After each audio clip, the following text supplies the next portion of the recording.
Question the Script is brought to you by Jump Cancel. None of the guys are experts in any field, so we maintain the right to be wrong. Some of the content in this episode can be quite explicit and is definitely not for tiny ears. Please sit back and enjoy.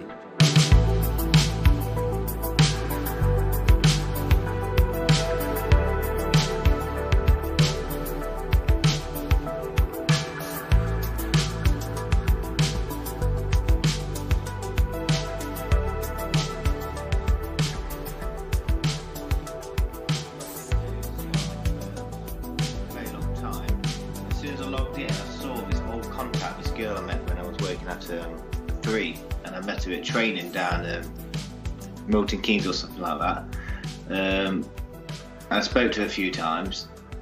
Anyway, I remember thinking about it about a year ago, and I googled her name, and she passed away after a heroin overdose in a Wetherspoons. Oh, crazy!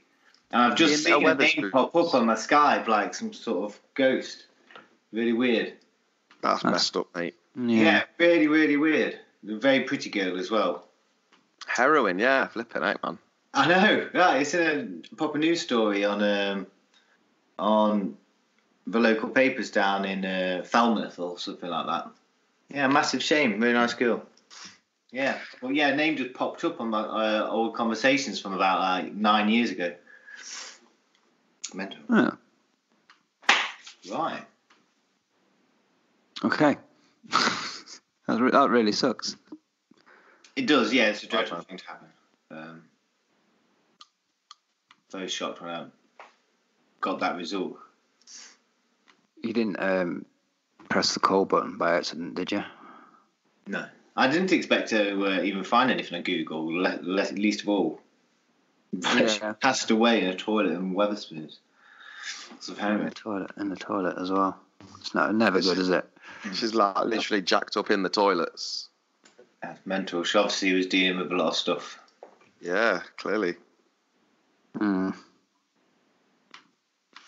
let's move on. Happy New Year, everyone. Happy New Year. Happy New Year. Happy New Year. Happy New Year. Hopefully you didn't spend the majority of the night in a Wetherspoons bathroom. I didn't. No, I spent it at home. Yeah, I think we all did. By the sounds of it. That's the way it goes, isn't it, sometimes? Yeah, it really is. I actually don't think if I went out now, I don't think I'd be able to make it to midnight drinking. I wouldn't be able to do it. Do you think you know how to act as well? Yeah, I'd probably stand in a corner and creepily stare at girls all night. And then get in trouble, obviously. And I from think the wife. when it works. Yeah, it's a different world out there now, man. Yeah, it definitely is. Especially, I mean, I used to look quite young, but I'm starting to look my age now as well. So. Oh yeah. Yeah, which is not good. Yeah, but same, yeah. Hey ho. Never mind. So, yeah, turn of a decade. So let's lament that. The end of 10 years. Yeah, it started in an upbeat way, this has, hasn't it? A lot's happened in the last 10 years. Yeah, what's the topic of discussion tonight then? Well, we were on about last 10 years of gaming, weren't we? Because I was looking at something the other day, just some decent games to play, and I didn't realise how old some of them are. I just thought that might be quite interesting. And then we got in a debate about the environment, didn't we? That was also really good. That was really good. It was. Somehow we need to segue gaming into climate change. Yeah. Okay, I can do that. If you give me a minute. Talk amongst yourselves. I'll think of something. Skyrim's 9 years old, is it not? Was it 8 years old? I'd say it was older than that, isn't it? Skyrim? No, it's not 2000. Definitely last gen. Yeah, last gen. Well, yeah. The turn of the decade was the 360 and PS3 was all playing them in 2010, weren't we? So I went for the 360 in that generation. I went for the PS4 this one. Skyrim was 2011. Wow. It was definitely winter, because I remember playing it in winter. Yeah, it says November 11th, 2011, and then it was released on current gen in 2016, and in 2017 it was released on the Switch. Because that game just will not go away. It won't go away. It's still quite good, though. Microwave On its own, isn't it? I think it's one of them games that it didn't really play particularly well when it came out, so it's never really going to age because it's always going to seem a bit janky, isn't it? But that's part of its charm. Same with Oblivion. Yeah. Well, basically all Bethesda games, because the Fallout games were pretty atrocious, weren't they? That's a very controversial they're good though, aren't they, man? Statement, sorry. It is, but it's true. They're good for what they do, but they are very janky and buggy, but that just because the games are massive, aren't they? So, have you seen, actually, on the topic of Fallout? You guys might be interested in this. On Fallout 3, there's that radio station which gives out loads and loads of real world dates and particulars of massive events like 9/11 and 7/7, possibly not 7/7, but things like that. It's like a real proper Easter egg, but there's loads of conspiracy about it. Oh, wow. I very much recommend you look into it. What game's that? Fallout 3. If you ever played it. I've never really played it. I've heard lots of good stuff about it, but it's not really my kind of thing, to be honest. I just can't get into Fallout games. No? How come? I don't know. It's just the whole kind of world and mythology and everything just doesn't grab me. And then the fact that you said, Dean, that the games are always a little bit janky and buggy, and that kind of puts me off as well. They are very good. It's a shame. They are really good. They're good for YouTube compilation videos of bugs. Definitely. Oblivion's got some hilarious bugs. It's the same engine as Fallout, I believe. Fallout 76 is going through something at the moment where people are hacking other people, taking all of their legendary weapons and all that kind of shit, and extorting them and selling them back at stupid prices and all that kind of stuff. And that's bad news, that is. That's such a dystopian future we live in. So representative of it. You can't we're already there. If not in our surroundings, in our mentality, we're already there. Yeah, that's it. It's there now. It's not even a future anymore. We're living in it, and we still expect it's going to be happening in the future. Oops. That's cheeky. Nice. So what did everyone start off at the beginning of the decade then, with console-wise? Well, in 2009, I got a little game called Street Fighter 4, and I spent probably about 6 years playing solely that. So I haven't really got a lot of games under my belt for the last 10 years. When did that come out? 2009? 2009, the original Street Fighter 4 came out. And obviously the updates came out a couple of years after each other. A while ago, I worked out on over all the consoles, because it was on 360, PS3 and PC and the PlayStation 4. I totted up the amount of hours I spent, and it was over 2,700 hours spent on Street Fighter 4. Wow. And I still wasn't very good at it, so...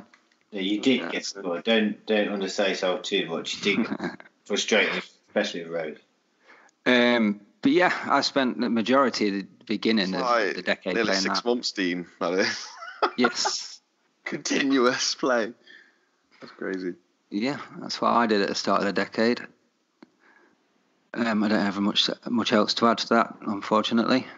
Yeah, I'm the same as you, to be honest. Wasn't it? Yeah. It was such a game that we waited for so long.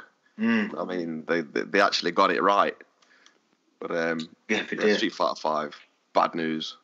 Yeah, that is bad news. It's probably one of the biggest disappointments I've had in gaming. Street Fighter 5, really disappointed in it. Yeah. It was the whole reason I got a PlayStation 4 That was because everyone was getting Street Fighter 5 and it was only coming out on PlayStation. So, because I was strictly Xbox before then.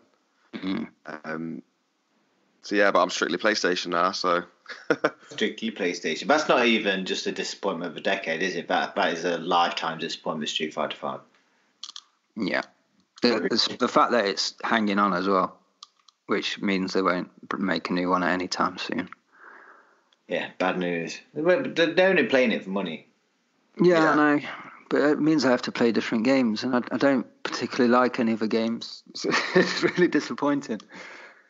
So that genuinely sums up your last decade. The first 5 or 6 years were just on Street Fighter. Yeah.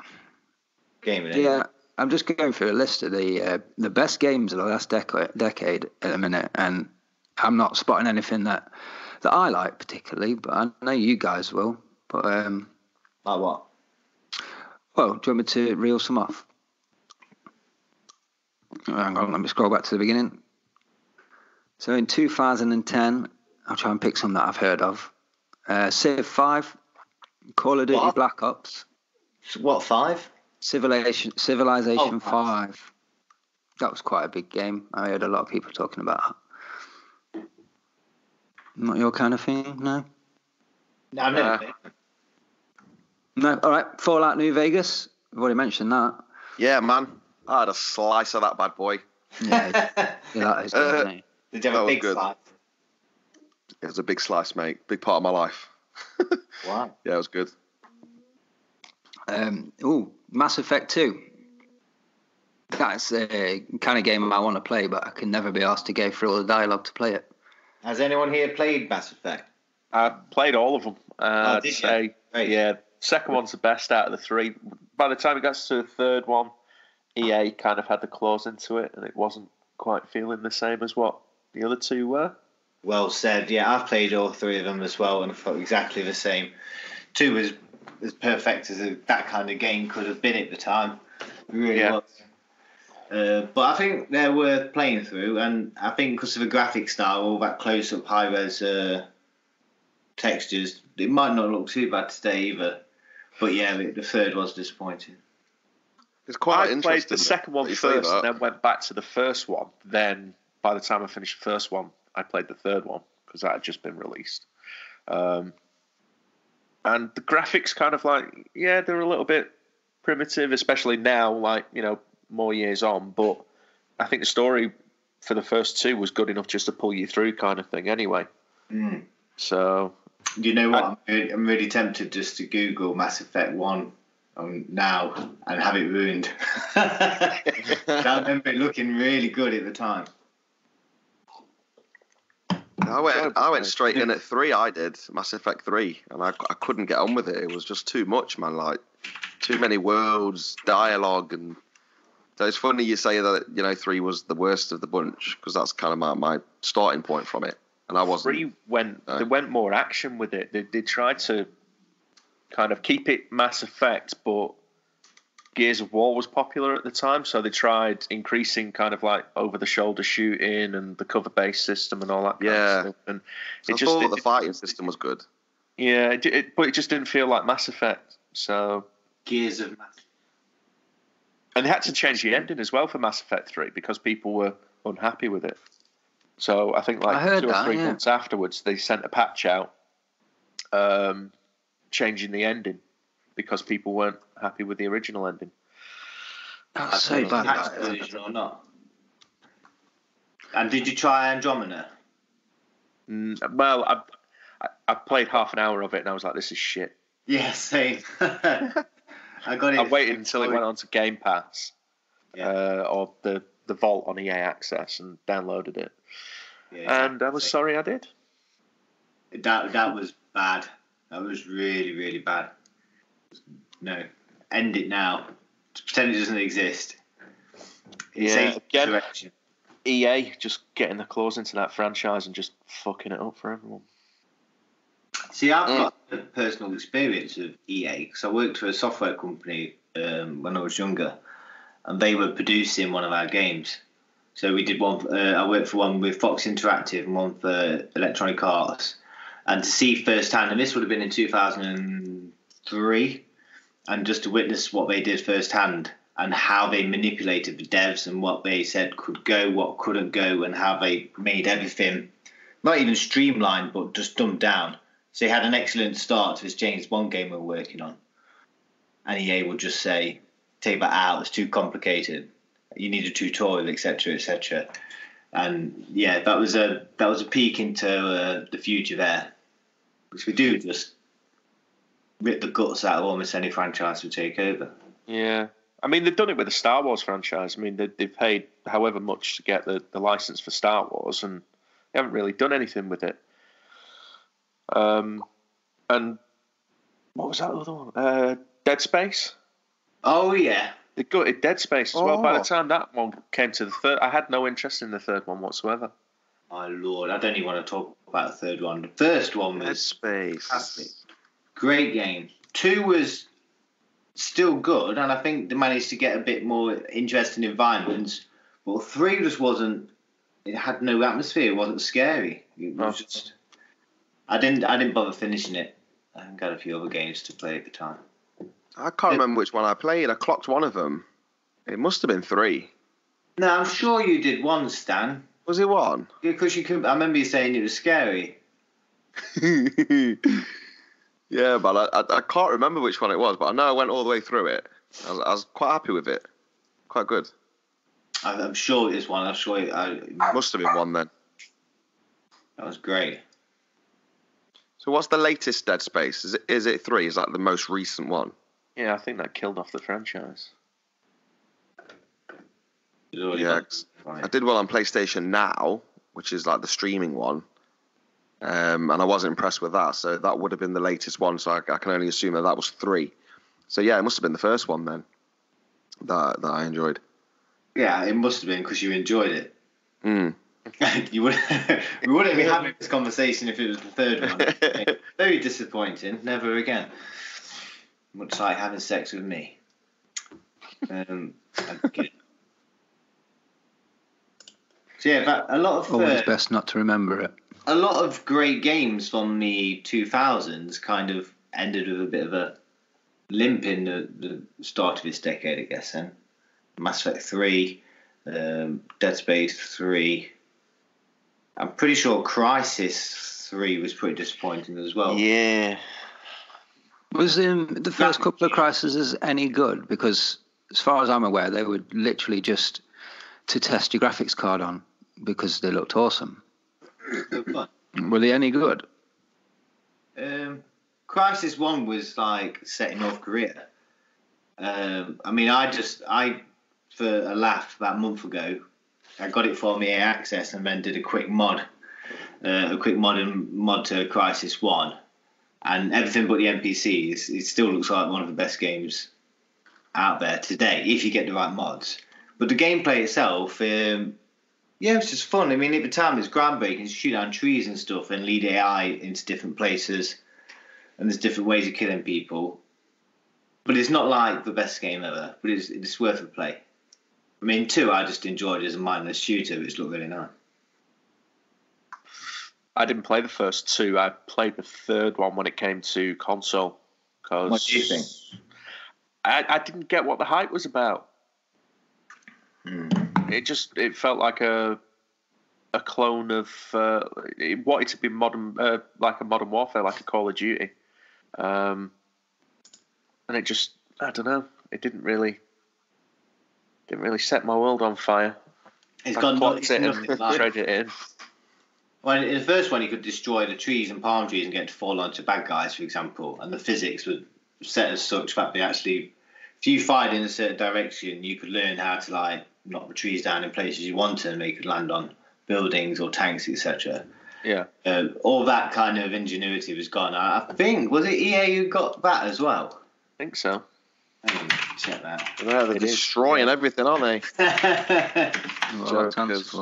To be fair, they did. EA got their hands on Crysis as well. Sons of bitches. To be fair, EA have actually produced a fairly decent game last year with the Star Wars license. That Jedi Fallen Order. Oh yeah, I've heard a lot of stuff about it, but not gone on to it. Well, I finished it last week. the story's actually pretty good, and they've done the whole setup for a sequel with the ending kind of thing. And truth be told, the game's a little bit buggy. It's a little bit rough around the edges, like especially with the platforming and wall running and that kind of stuff. Like you'll be wall running, and then you're expected to jump and grab a vine, and then jump and grab another vine, and then finish on another wall, and then get to the platform you want. And you'll be doing all of that, but the kind of like I don't know if it's like the mechanics of actually grabbing onto the vine is very kind of picky. You have to be in a certain place on your jump for it to actually latch onto, and then you fall all the time when you're doing all that kind of stuff. Sounds like animation glitches then, like the animations are basically like coded to certain blocks or whatever. Yeah, and it's ridiculously unfair on the higher difficulty level, because I played it through on the Jedi Master, and certain like points on that, you'd have like 6 enemies swarming at you, and they're all attacking at the same time. So the attacks aren't staggered out or timed out for you to actually dodge out of the way in time or recover and all that kind of stuff, and you die all the time. It's just a little bit unfair on the higher difficulty levels, even when you've unlocked like massive parts of your skill tree. When you've got all of your abilities unlocked, it's still, you're fighting an uphill battle at some points. But that said, I still enjoyed the game, even with those rough edges. I enjoyed the game because the story was actually engaging. So I'm glad I played it. There's a lot of games like that, though, isn't there, where you can just forgive the faults because something else engages you a lot. Did it ask you at the end just to give EA some money? Did it just ask you for some money? No. No, that's something that I can't say. That they've done with that. They haven't kind of like crammed in microtransactions like they have done with every other game ever. I mean, there's not much that you can actually. There are unlockables in there. You can customize your lightsaber, the hilt of the lightsaber. I don't know if Mike's broken up or. I can still hear him. Yeah, I can hear him. Fine. Yeah. It's just you, Dean. Have you accidentally muted him, Dean? You're doing that a lot lately. You muted Stan. I mean, that's understandable, but you still did it. I'm just going to carry on anyway. Yeah. So you can unlock, like rummage around in the maps and stuff, and there's boxes that you can find lightsaber hilts or ponchos, and different kind of camos for your ship that you fly around in. And you've got a little buddy robot as well, and you can find like skins for him. And these are all things that you would pay for in a different game, a different EA game. But in this, you just find them through exploration of the game, which was really nice. Sounds nice. Yeah, and it's really weird because that's the kind of thing that we all kind of took for granted like 10 years ago. Yeah. Just exploring a game because that's how there's a game designers wanted you to play it, and you'd be rewarded just for kind of like, oh, what's that little glint of light in the distance over there? Let's go check it out. And you go over there and you find a nice shiny new hilt for your lightsaber. And it's something that, like I say, you just took it for granted. But now it's just because you've been force-fed all these microtransactions for the last, 10 years almost, that when a game comes along and just gives you these things for free, it's kind of like a breath of fresh air, You know what, though? That's very indicative about the state of the industry, where you're really impressed by the fact that we give you a full game for your money. Yeah. Yeah. You pay full price for a game, but they only give you half of the game. Meal, yeah. It's sad, isn't it, really? But, you know what? We did it, so fair play to them. Yeah. Dean, can you hear me? Yes, I can hear you. I didn't hear anything of what you just said, but I can hear you now. So. Oh, well. You can listen. Gives you a reason to listen back to the podcast when it's finished. Yeah, exactly. Don't worry about me. Plod on. So, Stan, what did you start off with this decade then? Well, the last decade, should I say, gaming-wise? I think it was Street Fighter. It has to be Street Fighter 4 because I remember So I mean, like pulling an all-nighter at the bar and having the screen set up and everything when that came out. So New Year's Eve as well. Yeah, like, well, it was just when it dropped, whenever it dropped. So was there ready and waiting to hit, I think it was Game in town, like 8 o'clock whenever it opened to grab it, and then just kept playing it. So anything outside of that, I just know just a big mirage of just Street Fighter, man. I mean, I remember when you first had it, and you had it on in the bar. That was the first time I played it, and I gave you a resounding thumping. And somebody started crying. Yeah, I think you've got a bit skewed, son. Yeah, you would. I don't think that's how it happened. You were definitely tearing up. But yeah, I mean, I definitely think it was Street Fighter pretty much for the majority of that. There would have been other games. I know Fallout was a big one. Fallout 3, that was a big one for me. I spent a lot of time on that. And that was just a random purchase as well. I didn't know anything about Fallout. It was just like, you're just in town, I'll get a game kind of thing. And yeah, seen it for like 10 quid. So what's this? Yeah, first person shooter, looks alright. Grabbed it, and that was when I was in my loft at the time. I had like a little man cave in the loft. And yeah, I just stayed up there, man, flipping hours on end playing Fallout. Yeah, good times. I like looking back at certain games. It reminds you of a certain amount of your time as well.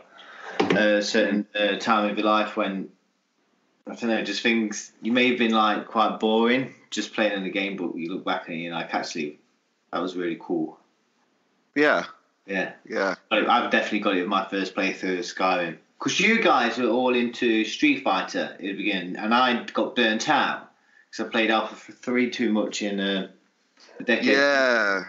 And you guys were all playing it all the time, and I didn't really get into it. So you played with Adam a lot as well, didn't you?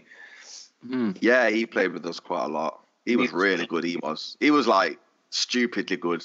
Yeah, it was just natural that he just was amazing at it. Yeah. You know? I didn't like playing him because he genuinely made me feel like I've not even played the game before. Yeah, he was next level, wasn't he? Yeah, he really was. So yeah, I guess for me, I missed a lot of games out in the mid 2000s because I just played Street Fighter, and you guys missed a lot out of the. I don't even know what this decade was called. The tens? The tens? Yeah, teens, tens. Yeah, what is this one called?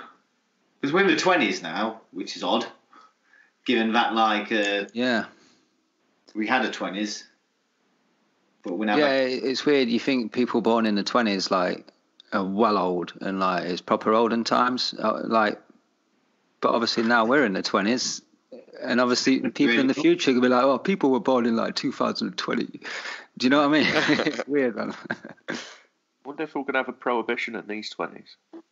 Yeah, but things are going to repeat themselves and be interesting. We'll have a fast food prohibition, maybe. Now, there's one game on this list that I'm sure we can all agree with. I'm not sure about Mike, but this is probably the best game I've ever played. I never normally get into big story games, but The Last of Us just fucking got me from start to finish. I've just been going through a list, and I've just scrolled over that, and I was like, oh yeah, there was one point, because I came to the PS3 pretty late. I can't even remember how I got the PS3. I think I traded in a load of old consoles and games that were just clogging up the place, and got a PS3. And that was one of the first games I got with it. And I remember that's the first game where I've not wanted to skip any cutscene ever. Yeah, 100%. Fully invested, aren't you, in that storyline, man? From the get go, man. And that's one of the first games that literally made me kind of like have a jaw drop moment, like a gas moment. Does anyone remember the bit where you kind of coming out to a clearing and then the giraffes just walk past you? Yes. Yeah. And there's just a sense of kind of awe at seeing. You're in there, aren't you? Yeah. Like the world is so believable. Yeah. And this is so unexpected as well. Yeah. And you didn't expect to see that at all, and then you just presented with them, and there was an awe and majesty as they kind of like came across, and you hit the nail on the head. You just felt like you were there in that moment. Yeah. Yeah. It felt so real. such a good game. Can't wait for the next one. But it's out soon, isn't it? I'm a little bit worried that it's just not going to live up to the first one. I don't see how it can. Keep it all the same, then it should. You know, if they keep the world the same, keep the mechanics somewhat the same, they don't deviate too much. Then you know what I mean, they've got the perfect system, man. So hopefully they don't mess it up. That's the problem, is it? If you keep it too much like the last one, they get accused of basically skinning a game.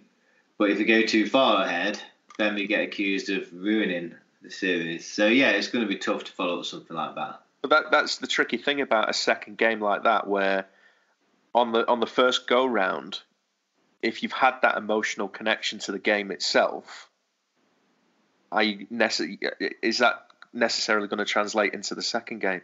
Because you're always kind of like going to have that. Well, if you don't have that emotional connection to the sequel, then you're always kind of going to be like, well, it didn't get me in the same way. It's a tricky balancing act. But, you know, hopefully they'll pull it off, because the story was the thing that dragged you along with that. It was so good. There's a guy at my work a few weeks ago. Sorry, Hilly, I was going to say, there's a guy at my work, and a few weeks ago he came to me and he says, "Oh man, I've just done The Last of Us. I clocked it. Oh, what a game!" I was like, "Yeah." He says, "Yeah, you told me months ago, man, that's one of the best games you've ever played." And I just kind of took your advice and just played it. Like, he had a week off work, so he just smashed it in like a week from a conversation we had months ago. I'd love to have that game. Like, I'd never played it before, right in front of people to play once again. Yeah, brilliant. Have a week off in the winter, chill out, play The Last of Us. Be amazing. Yeah, I think I might go through it again, you know, because now I've got a daughter as well. I think it might resonate a bit more with me, to be honest. I mean, I think you already had your daughter when you played it, Stan, didn't you? Yeah, I would have done. Yeah, so it probably had a bit more a bit more meaning for you, like. Obviously, mild spoilers. Joel's daughter dies in the first scene, and then he sort of adopts Ellie as like another kind of daughter in a way, in a sort of way, doesn't he? Yeah, like the daughter that he's lost effectively into like a second chance, wants to protect her and stuff. Yeah, I mean, it's literally one of the only games I've sat and played, and as Mike says, just watched every cutscene from start to finish, never skipped. So was that early this decade then, in PS3, its original release, or was it 2013? Oh really, that recent? The same year as Grand Theft Auto 5, which is older than I thought. Way. Grand Theft Auto 5 has been around for. It's just gone onto Game Pass now for free. They've just put it on. Has it really? Yeah. Last a long time. Which is a shrewd move if you think about it, because I was just reading about that today, and apparently that game has made $6 billion. Wow. It's Through been in the top 10 for years. GTA Online. Right, so they're going to get people into the online gaming now, they're not going to focus on that. Yeah. Which, I mean, GTA Online's great, yeah, they've been updating it, but I wanted some DLC for the single player. Was there not ever any release? No. Must have been. Really? No, they didn't do any single player DLC for it. Because they were making so much money on the online side of stuff, so that's what they focused on. There you go, that's where it's ending, isn't it? But that was the dream, though, wasn't it, really? When GTA came out, it was like, oh, imagine this online. So I mean, like, imagine being able to just shoot anyone, just rob anyone you want, kind of thing. Can you remember, Stan, in Fat Man Summer Shed when I bought the PS2 round with Grand Theft Auto 3, and we all thought, this is going to be shit. No, we spent probably about 2 months without leaving that summer shed, stoked out of our tiny little minds. Yeah, trying to hammer that game. That's like going back to what Hilly said, like, you know, just good gaming moments that you remember from your life, like GTA 3 for me and Summer Shed, mate. That's up there, and Max Payne, because Max Payne had a bit of a hammering when that came out in there as well. We did. I used to enjoy watching you boys play stuff like that. Just absolutely caned out my face. Good times. That's something that doesn't really happen anymore, where you just sit and watch your mates play a game. No, you don't at all. Instead, it's all kind of migrated onto sitting and watching strangers play games on Twitch. And dudes with cool haircuts and stuff. Yeah, you ain't got the time. People have got kids now and stuff, and as you grow up, you just haven't. I mean, you haven't got that spare time physically. to do it. That's just something that kids now. I feel like kids nowadays are missing out on. That like all being sat around the TV together, playing the games together, and just like handing the pad off to your mate and saying like, "You have a crack," and lives and levels. Yeah, Lives and levels. I generally think that games aren't lives and levels anymore, though. To be honest, because we used to do it on like Sonic and Mario and stuff, but it's not the same now, is it? Because it's epic stories. So, well, the indie game scene's still there, though, isn't it? I suppose like the smaller. It is arcade in the indie games, man. That's totally my ballpark. That is. You love that, don't you? Yeah, totally. Ori and the Blind Forest, fucking amazing game. I'm playing that at the minute. Loving it. What's that title? The Wisps due out soon as well, isn't it? Yeah, it is. Yeah, Ori and the Blind Forest. It's like a 2D platformer, Metroid style game. Beautiful to look at. Okay. It is really good. I'm enjoying that. That's free on Game Pass as well if you've got. Yeah, that's how I'm playing it. Oh, I won't pay for it, Mike. You know me. Well, surely you should be supporting those kind of games with your wallet if you want more. Well, I am. Yeah, by paying for Game Pass. Which Microsoft take a massive. I wonder how much. I wonder if it's like Spotify where they get like 0.01p per. They must do. They've got to get some. They really have. Well, they should do. You're right. I should support it, but I'm not going to. At least you're honest about it. Oh dear. Any other games that anyone can think of? I mean, there's games like, which I doubt any of us have played or play, Minecraft. That came out in the last decade. It's probably one of the biggest games ever. I don't get it. No, I don't. Yeah, it's a kiddie thing. My daughter plays like Roblox at the minute, and that's kind of like in the same. I see them as the same kind of thing. Really, I know it's not, but just that whole kid gaming, blocky pixels, man. But yeah, I don't see the big deal with Minecraft. I think it's just a creation thing, isn't it? The world's your oyster, effectively. Well, it's basically 3D Lego, isn't it? I've got a feeling it's like a generational thing with that as well. It's not entirely our generation. I think a lot of kids have grown up on it and just taken it into our late teenage years and early 20s and stuff. Yeah, it went over my head. Yeah, another one. Metal Gear 5, that was in the last 10 years. Metal Gear 5? Which one was that? Was that the... Phantom Pain. Phantom Pain, yeah. Okay. Yeah, I never played that. Another kind of massive franchise that ended on a bit of a damp squid. I never played them, any of them. It's one of the things I've missed out on. I didn't have a PlayStation 1. Therefore, I missed out on stuff like Metal Gear Solid, Silent Hill, which apparently is a massive thing to miss out on. Silent Hill was very good. Yeah. Very scary that was, mate. Feel quite bad about that. Creepy, man, that game was. So I imagine that'd be quite hard to go back to now because the fog was effectively the draw distance, wasn't it? And the old PlayStation 2, I think it was on, probably didn't have that great a good draw distance, so probably a bit jarring now. That. Yeah, I think the thing with that game, it was just the static, like. So you're walking down the corridor or whatever, but you had that radio where if you was coming close to an enemy, you have that static. Oh, like white noise. Yeah, you can just hear it. So there's something there, but you can't see it, and the noise is getting louder and louder, and then it just drops on you. I think that was the horrible thing, man, for me, knowing something's there. I mean, that could actually bring us to like games which could have happened the last decade, which didn't. And Kojima was meant to reboot it with the guy from The Walking Dead. Really, he did that demo, didn't he? PT. That's PT. And it just got canned. Yeah, they released something that everybody thought was brilliant, and then they went, "Nah, we're just going to sack you instead." Does anyone actually play that on a? I tried it and couldn't. Yeah, how it works is is basically, I think it's in a hotel, right, and the corridor loops round in a circle, and the idea is you go around a loop and then something else happens. You go around a loop and keep going round. I didn't make it through one loop. It just freaked me out that much. Really? Did we watch a demo of that, Dean, at your house once? Yes, I think we did. Yeah. Yeah. It is creepy, man. And if you put headphones on, you can hear like voices behind you following you and stuff. No, Not for me in the slightest. Does look like horror games in VR. Like, there's an Exorcist game I bought a couple of years ago in VR, and that's very similar. You can hear everything 360 around you, and things just move, and Paranormal Activity as well. And it just gets to the point where you're like, this is just too intense. Because if I look to the right, look to the left, you just think something's going to jump out on you, and then you then tense in between your shoulder blades and stuff. I mean, it's a great experience, and you have to actually try it to understand how unnerving it is, but it's not something I want to ever play again. Did you try Resident Evil in VR? 7? Try Resident Evil 7, but we never released it for the...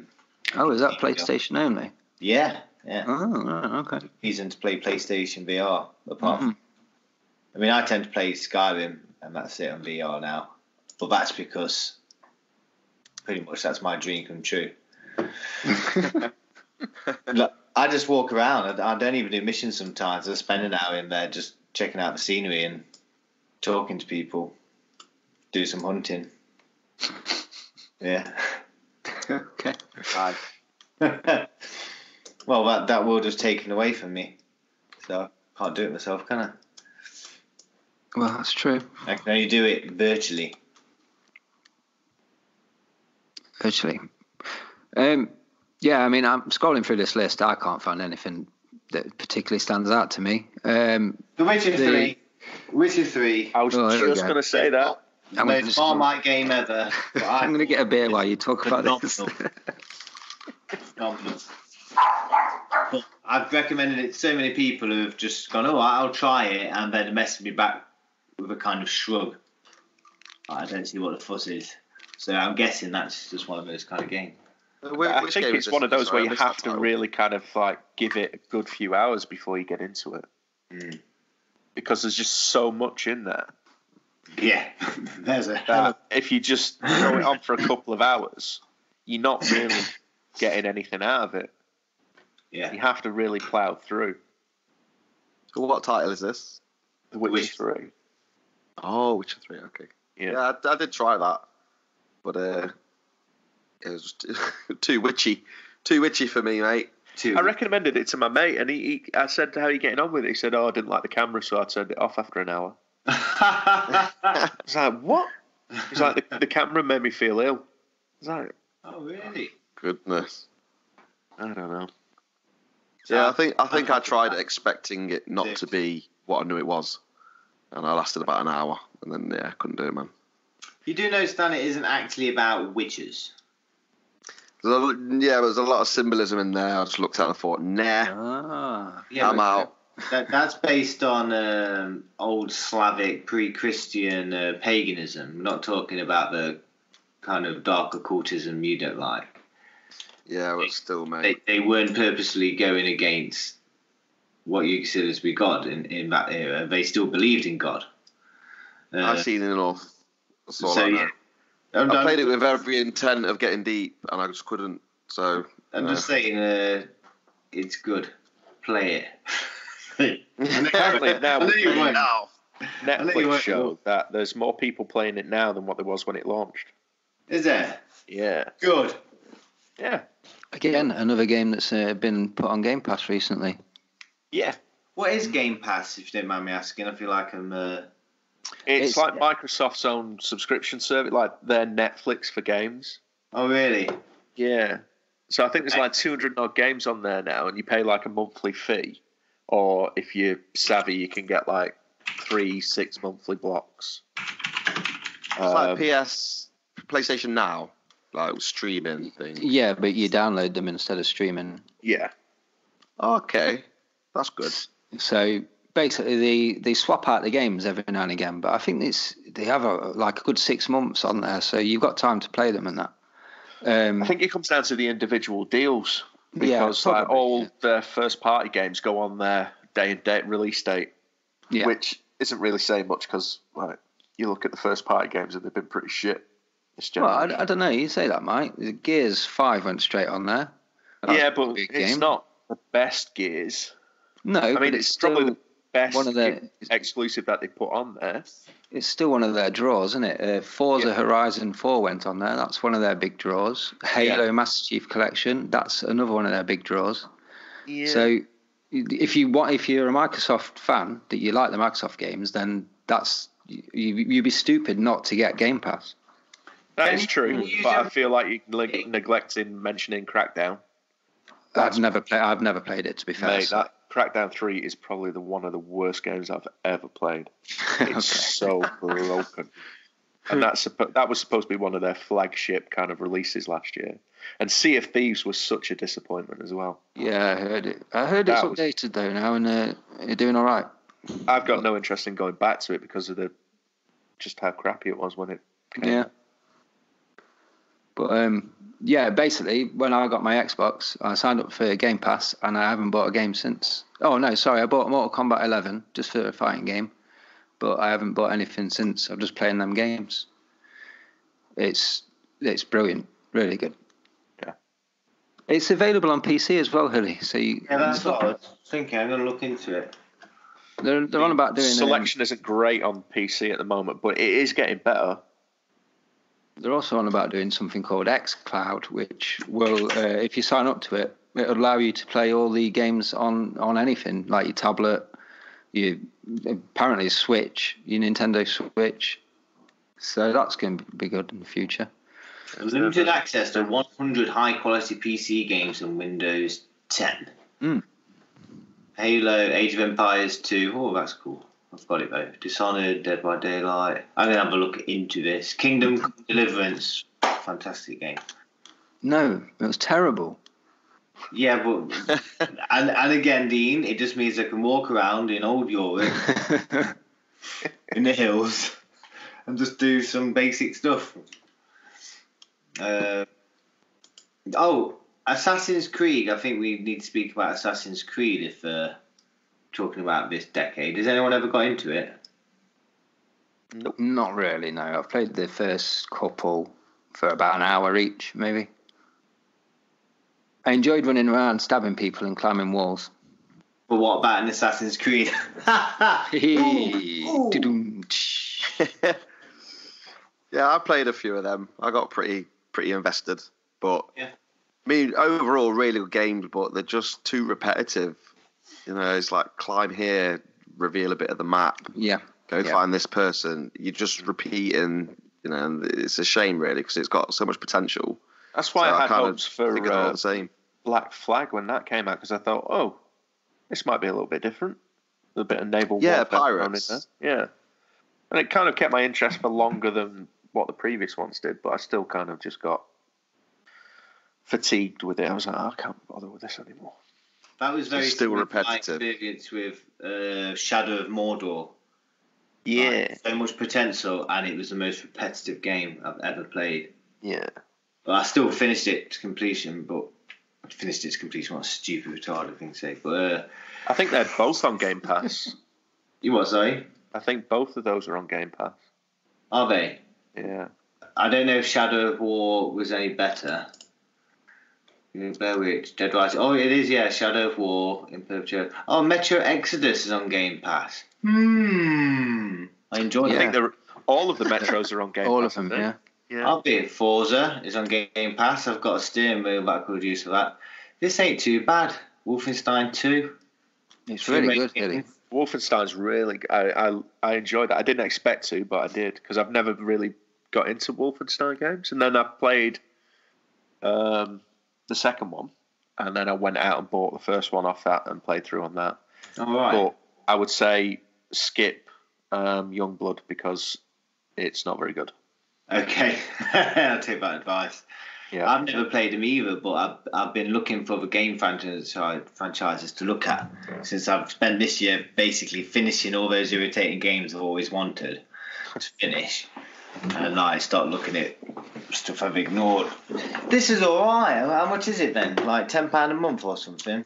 I think it's like £8 a month, but you can, if you search about on Amazon, I've just got 3 months for like £13. So you can. I think your startup fee, they're doing an offer at the minute, which is 3 months for £3, and you can obviously cancel it like you can Netflix. So Just stick it on for 3 months and then just cancel it at the end of that, and you've got all them games for 3 months.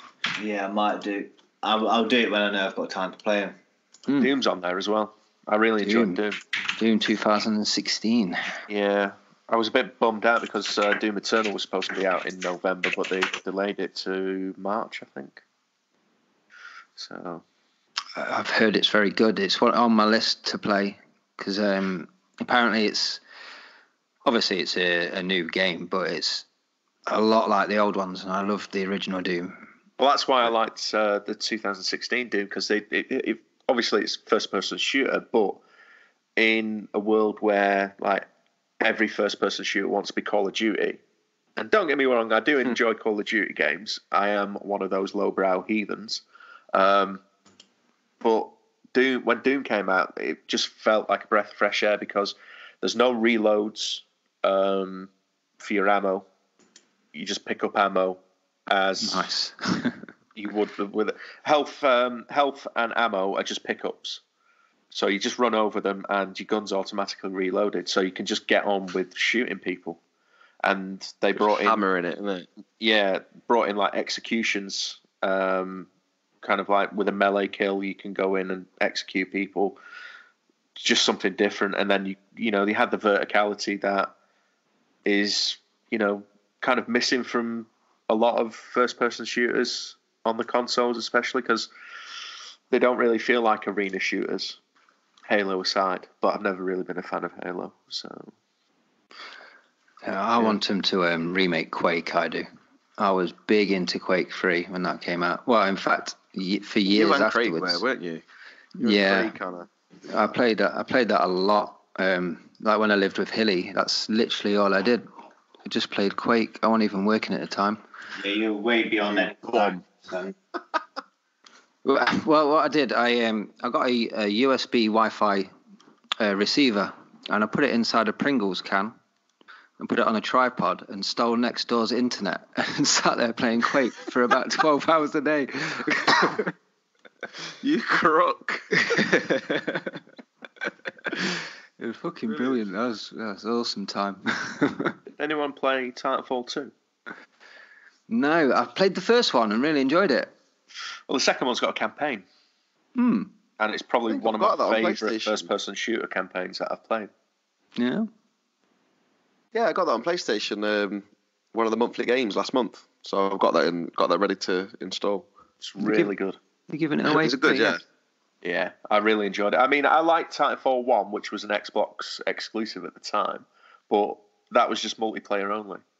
But the second one's just better in every way. Like the multiplayer is much better. It's more fleshed out. There's more mechs in there, and they've all got different abilities and that kind of stuff. But the campaign's a standout. It really is a standout. Is it a first-person shooter? Looking at the images here. Cool, man.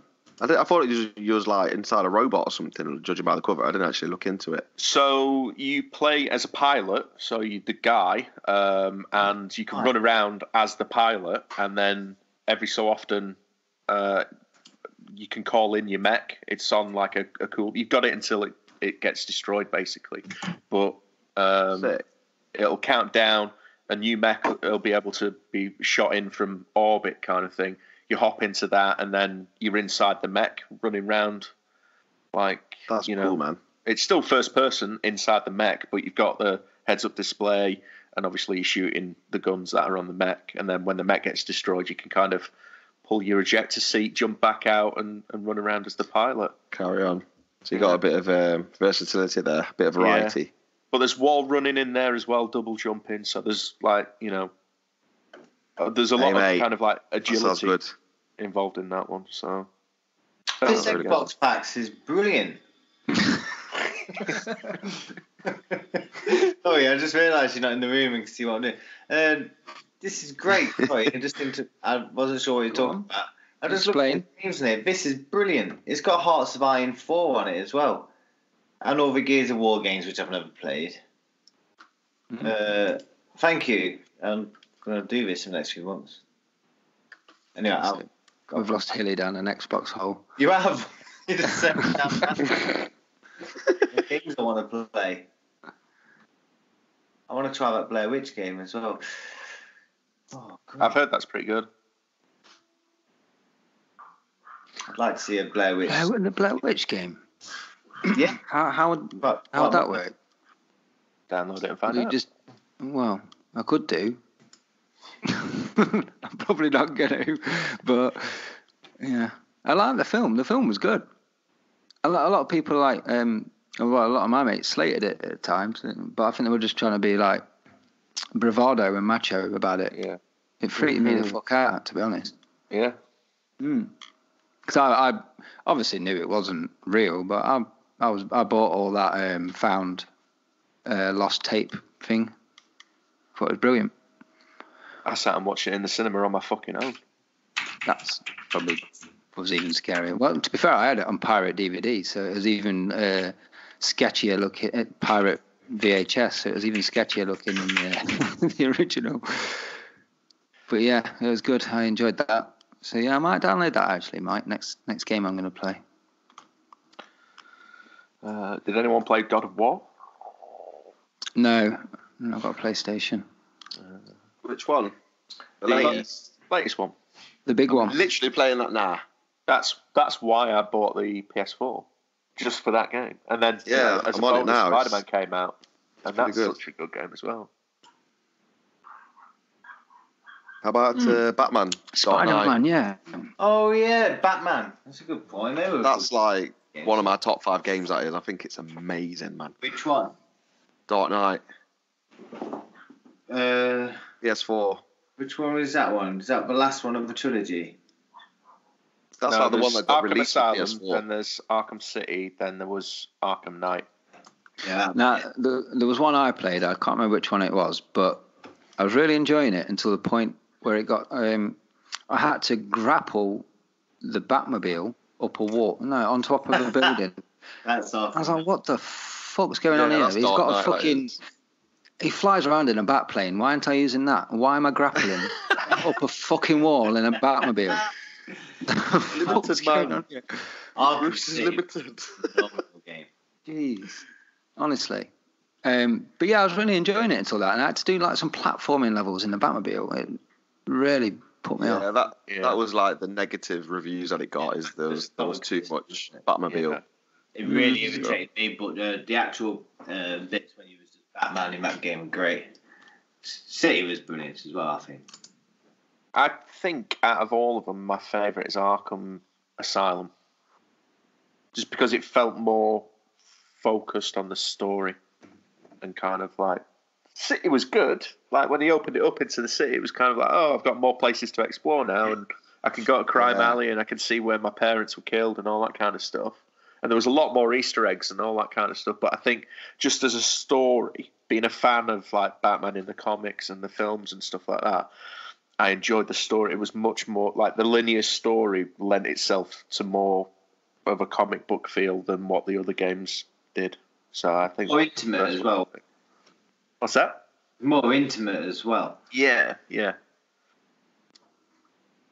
I like the idea of being trapped in the asylum. That was, Yeah, but that's completely forgot about that. It's psyche now. I think Batman Returns on the SNES was probably the best one, but no way. Batman on the ZX Spectrum by Ocean Software, easily the best one. Mm-hmm. You bloody Luddite. I was listening to a lot of old game music today, actually. Yeah, what are you listening to? Bit chip sounds and C64 in the Spectrum. The Commodore 64 sound chip was amazing. So unbelievable. SID chip. How it pushed all that through such a small. There was a guy. What was his? I can't remember his name now. Sorry, that's really bad of me. I can't remember his name. He passed away this year, and he did all the music to like Last Ninja and stuff like that. Some of the best Commodore 64 music ever. Unfortunately, he passed away this year. He's such a legend. The Last Ninja did have an amazing soundtrack. So I need to look up his name just to give him a mention because he is literally an 8-bit music wizard. Legend. Yeah, really. I've heard about this guy as well. As well. Don't know who he is though. In the last decade, you've had a massive resurgence of interest in old 8-bit gaming and 16-bit gaming, which is great. Yeah. Sorry, Hilly. It's Ben Dalglish. Ben Dalglish? Oh, no way. Yeah, he passed away this year. Oh, poor guy. Yeah. Sorry, carry on. Hey, just give me some terrible news. Yeah, what? That's mental, because I was watching an interview with him about 4 hours ago with David Whittaker, and thinking like he's such a Ben Dalglish is such a typical 90s British guy. Yeah, hell yeah. Who's just really into this nerdy music scene. And he just looked like loads of people I knew in the 90s. I can't believe he's passed away. He wasn't very old. Yeah, I mean, people our age, I mean, obviously we had the Spectrum and Commodore 64 and that. Whether you realise it or not, that's the music of our youth, because we used to play games like that. And he did a lot of games. You know, if you go through compilations, there'll be music that he's done that you will recognise, whether you're into games or not. He touched a lot of people in that way. And yeah, unfortunately, dude's gone. Oh, rest in peace, Ben Dalglish. I'm genuinely sad to hear that, especially as I unwittingly watched a video with him as well early on. It just like he looked like the kind of like skateboarding nerdy computer nerdy guy we used to just know when we were in the 90s. Do you know what I mean? Long straggly hair and such. Yeah, he seemed like a cool dude from like interviews and stuff I've seen of him. So, but yeah, a kind of catalogue of work to be remembered by, mate. Yeah, definitely. Yeah, definitely. But as you were saying, yeah, retro gaming has had a massive resurgence recently with all the mini console releases, and the Commodore 64 one just got released as well. What do you think's kind of like triggered all this resurgence for the stuff that, you know, went on in the 80s? Because you've got like Stranger Things harking back to like the 80s films, and retro gaming from the 80s coming back in a big bad way. You know, I think personally, when I look back at that kind of era, I just think that it's actual creativity. Do you know what I mean? Like music wise and game wise, is people thinking about stuff and putting it into practice. Whereas now it's just a lot of just hollow stuff, and like music now is not what it used to be. Games now are just, you know, let's follow what the kids like, what the kids are kind of. There's not really any trending. Experimentation anymore, is there? It's it's like, all what's trending. Let's try this because hackle with make money. Yeah, it's just that kind of thing. I think you just hit the nail on the head. I don't think they were necessarily doing it for the money back then. It was more like lads, come on, let's make a game. What game do we want to play? It's for the epicness back then, but now it's literally just to get paid. And just to flip in tick box exercises for corporations. One of the biggest media industries going, isn't it? Gaming. Yeah. Well, when one game can make $6 billion. Yeah. Yeah. Star Wars. Look at it in this perspective. Grand Theft Auto has made $6 billion since it came out. Star Wars was sold to Disney for $4 billion. Really? Yeah. Wow. And the UFC was sold to whoever, WME, IMG, or whatever they're called. The whole of the UFC was sold for $4 billion. That's how much that company was worth. But one game can make $6 billion. Just like that. Yeah. A well done game. You've got to think though, haven't you? Like when you've been thrown so much money and influence, all of a sudden, you are going to stop putting stuff into the single player. You are going to think, well, we need to just give it where the money is coming from. And it is just going to have an adverse effect eventually. Yeah. Because there's just so much money. I mean, it's easy for us to just sit here and say, well, wanted more content. But if someone's suddenly like waving £6 billion in your face and telling you, just make online content, to be fair to Rockstar, I mean, it's not like Call of Duty where you get a 6-hour campaign and single player and then everything else is geared towards multiplayer. Like the campaign, the single player stuff on GTA 5, that was a good 40 hours worth of content on there. Yeah, massive. Yeah. And if you wanted to long it out, you could as well. Yeah, of course. And then Red Dead 2, when that came out, I mean, that took me forever to finish. I'd probably say I'd put about 80 hours into that before I actually finished the campaign. So I think I did about 250, 300 hours of The Witcher before I finished it. Well, that was... I've still not finished The Witcher. I cannot get past. I'm on a boat fighting fucking one of the guys now, and I've got no health left, and I've got no potions that I can use. Oh, what a bad save. Yeah, I know. I did that on Resident Evil Code Veronica about Bad save. 20 years ago, and I saved it stupidly just before fighting the last boss, and I'd got nothing, and I had no idea I was going to the last boss. And like I was mucking about in the room before and just wasted all my ammo on these stupid normal zombies and stuff, showing off, and then I couldn't finish it. The last boss was too difficult. Even though getting bare minimum to kill it with, I couldn't do it. I tried it for days and days on end, and then eventually I just had to watch the ending to it on YouTube. Oh no! You didn't even do it. No, I never actually finished that game, and it was one of the best Resident Evil games ever played as well. Because I think everybody's made a bad save like that, a bad judgment. You don't know what's around the corner, do you? No, you don't. It hurts. It normally gets done though.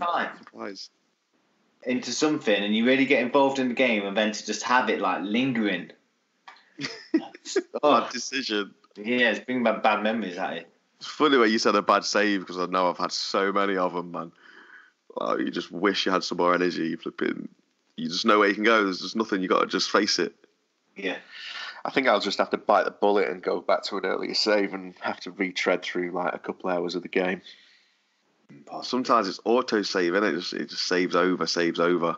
Yeah, with the Witcher though, it gives you your most recent save and your last manual save. Yeah. So you have still got that option. You're just gonna have to retread it, get in the mood, retread. Yeah. Well, you don't have to do anything. I just think the entire world should play that game. Stan. Or at least watch the Netflix show. Have you watched that? I've not yet. I'm going to try it very soon with my better half because she says she liked the trailer for it, and we're going to give it a go.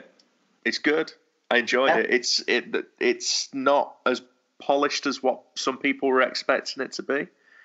I think some people were seeing kind of like what it looked like, and they were like, "Oh, this is going to be the next Game of Thrones." It's very much not that at all. And does that add to it or take away from it, do you think? I enjoyed it, but that's because I played the games, so I'm somewhat familiar with the characters and certain events that happen in the show. But if I didn't have that knowledge going into it, I probably would feel a little bit lost because the show does something weird. It does a few time jumps here and there. It doesn't kind of signpost them, so you kind of like, hang on a minute, what? Eh? What the fuck? Gosh. And then there's like a slow dawn, and you're like, and then you start piecing it together, and you're like, right, okay, I'm up to speed now. Doesn't break it in any way, but I think just what they were going for, that kind of slow revelation of what it was doing with the time jumps here and there, because it's not signposted, it just throws you in the deep end. If you don't really know what's going on, or you've not been paying attention, you could probably get lost. And I think that's what's happening with a few people because of some sniffy reviews that I've seen of it. But I think it's a solid start to what could be a really, really good show. I think it's a good first season. I think, I want to read the books as well. Yeah, I think it could really, really take off if it's allowed to. I'll give it a chance. It's only 8 episodes. Netflix pissed me off because, like, all of the shows that they've done, like the Marvel shows, they're all 13 episodes long, and they all feel like a good 3 or 4 episodes too long. Whereas I think this is one of the shows that could have benefited with having a few extra episodes just to flesh out things a little bit more. So, yeah, well, I enjoyed it. Hopefully you'll enjoy it as well. If you like the game. Yeah, I'm definitely give it a chance. I don't want to approach it with that snobby fanboy attitude. Because you can just ruin anything. No I matter think what you he's like. really good as Geralt as well. I think Henry Cavill was really good as Geralt. You get what he's going for. Because apparently he's a massive fan of the games and the books. So he gets it. He'll be true to it kind of thing, isn't it? Yeah. You can tell he's having fun with it as well. You can tell like he's just kind of like he knows he's playing Geralt. Do you know what I mean? If someone said to me, "Do you want to play Geralt of Rivia?" I'd be like, "Yes, please." Yeah. Please. I was a little bit unsure about the girl who plays Yennefer as well, because I was kind of like, she's not what I had, especially after playing the game. She doesn't fit into the mold of what we've seen of Yennefer before. But as the series progresses and you see kind of her journey, there is a point where she actually becomes what you expect her to be, and you're like, okay, there she is. She's really good. It's probably her story, if I'm honest. More than Geralt. These guys are going to give it a chance. Sell out. So, what is the best game of the last decade, Ben? Monster Boy in Wonderland. What's that? Monster Boy. I mean, is it? For me, yeah. Is it really? Yeah, I really enjoyed it. You guys will hate it. Well, I love. Oh no, you probably wouldn't hate it. A lot of people enjoyed it until it got difficult, and then they all pissed their pants and cried about it. But yeah, I enjoyed it. It was that difficult, and it felt just like a 16-bit game, which I really enjoy. So yeah, really enjoyed it. Monster Boy and is it Wonderland? You say? I forget what the tagline is now. To be honest, they couldn't. I don't think they could get the Wonder Boy title. It's a Wonder Boy sequel or spiritual successor, should I say? But it is the sequel. It's basically Monster World. But yeah, really good. And there's also a game called Celeste, which I really enjoyed. Again, another 2D Metroid kind of game, but it basically starts with a young girl who's suffering through mental depression. And you have to climb a mountain, and it's like her rising up through mental depression, and all the enemies are like her bad feelings and stuff like that. What's the title again? Celeste. I'm just trying to find it. That's in Game Pass as well, isn't it? I've seen that in Game Pass. Is it really? Because I'd like to do that again. I've not done it any justice there. I'm not articulate enough to run a good spiel on that, but that's something I'll be playing through though, because I've got someone who wants to play it with me as well. Celeste. Yeah. I genuinely think I'll end up actually at least watching being played. Personally, I would get a stress ball or a punch pad or something, because it's one of them games where it's trial and error. You basically have. Each screen is like a puzzle that you have to work to get through, and you get like a double jump and stuff like that. You don't fall on the spikes, basically. It's so difficult, but which makes it satisfying when you do it. Yeah. Does that make sense? Yeah, like games of old. But yeah, a really good game. I ended up buying it on the Switch. I think it was about £7. And I thought, this is going to be a fun game. And I played it start to finish over like a month. I just couldn't put it down. It was really good. No, it's not on Game Pass anymore. It's definitely been on there, so it might come back on. Yeah, it seems that kind of game, Mike. It's just a small little game, but it like really touching the way it deals with mental depression and stuff like that. Definitely worth playing. I think it's only about £15 or something stupid. So. Did anyone play Hellblade? I've got it and I've started to play it.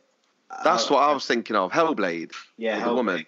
Because that deals with mental illness as well, doesn't it? Yeah, that's what I thought Dean was talking about when he first started. I've played an hour of that, and that's a pretty good game so far. Yeah. But I started playing it in between another game which I wanted to finish, so I need to get back onto it. But it seemed really good from what I was exposed to. Yeah, I really enjoyed that. I wasn't expecting to, and I was kind of down on it for a little bit because I was kind of like, oh, is this all it is? I thought it was gonna. I thought there'd be a skill tree where you improve your abilities and all this kind. It's not that. It's just what you can do at the start of the game is pretty much what you can do at the end of the game, and it's more about the journey of like being Senua and going through everything that she goes through. And you've got to play it with a decent set of headphones on that, because the sound design on that. It says in the beginning, like, it's a big thing comes up, basically, best played of headphones or something like that. And there's a VR version they've released as well, which I've yet to try, which you have to sit and play it, but you can stick your VR headset on and play it through that way as well. And I've got it installed, and again, I've yet to try it, so... That's going to be one of the big selling points for the next Xbox, apparently, because that was their big trailer reveal for the Series X, the sequel to this. Senua's Saga or something it's going to be called. I can't remember. By Ninja Team, isn't it? Yeah, Ninja Theory, yeah. Ninja Theory, yeah. Yeah, Microsoft have bought them, though, haven't they? So... Hilly. Thanks, Star. What? What would you say if I mentioned Mario Odyssey and Zelda Breath of the Wild? As best games? Yeah, I forgot about them. I'd be inclined to agree with you. So, I mean, I need to wind my appearance down in a minute. I've got to go quite soon. Yeah, cool.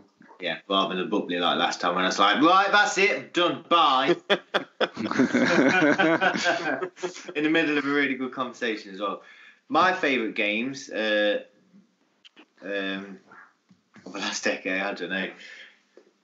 It would have to be between something like The Witcher 3, Mario Odyssey, even though I probably preferred Breath of the Wild. I think Odyssey was genuinely one of the most creative games I've ever seen. Also one of the most perfect games. Just everything about it. Yeah. And I probably enjoyed other computer games more than that. But I appreciated every little thing about that game. And it was like, this is probably the best game I've ever seen in my entire life. Whether or not I enjoyed it as much as others is kind of irrelevant. Do you know where I'm coming from in that regard? Yeah, 100%. I agree with that. It's like, this is the accumulation of like 40 years of Nintendo mastery. You can appreciate the craft of it. Yeah, definitely. It was almost like definitely Nintendo came along and went, oh, remember that games are fun? Here you go. Here's Mario Odyssey. Yeah. It was like, oh, shit, yeah, this is what games are about. This No, is fucking unbelievable. Yeah. See, I find Nintendo games kind of really short-lived. Like, once I've finished them, I have very little wanting me to... I don't get that pull to go back and play them again.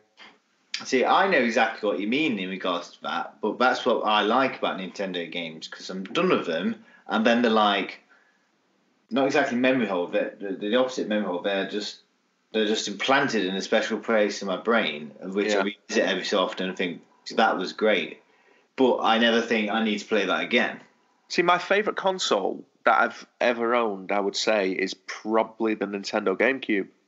Yeah, wonderful console. And some of the best games that I remember playing were on the GameCube. But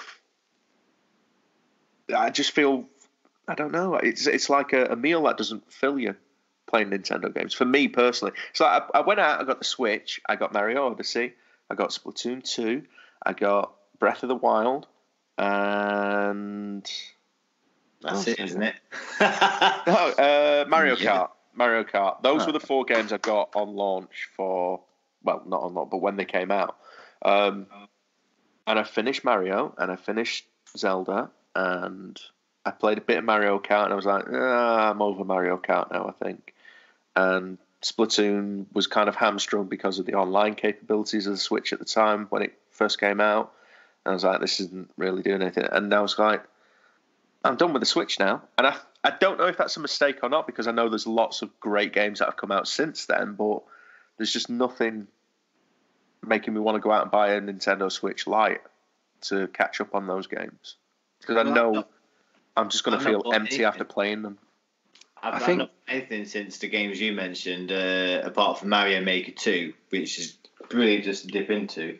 But I just like the fact that I got to play those other games. I know it's a lot of money just to play a few games, but like I say, they're now in part of my little nice place memory. Yeah.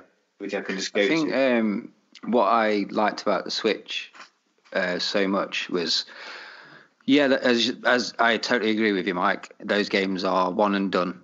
They are brilliant experiences, but I'll probably never go back to them. But on a personal level, I got to play all the small indie games that I didn't realise that I'd be into that were released when I was busy playing Street Fighter. Obviously, the PS3 and the Xbox 360 had so many indie games come out on it, which is totally my kind of gaming. So I got to experience them on the Switch. They've released a lot of like 4 or 5 year old games on there. Quite, well, I wouldn't say cheap, but they gave me a chance to play them where I didn't really know that they existed before. So I think my love for the Switch comes from that, which is obviously a very personal, retro kind of level, because that's what I'm into. But yeah, I agree with you 100%. I'd never go back to Odyssey and play it, and never go back to Breath of the Wild and play it. Mario Kart, at a party, but yeah. But watching someone else play Breath of the Wild and Odyssey is nice. Yeah. But like I say, it's not something I'm probably going to go back to. It's done. I finished it, and I can happily say I completed it. I think that resonates through the whole of Nintendo's library, I think.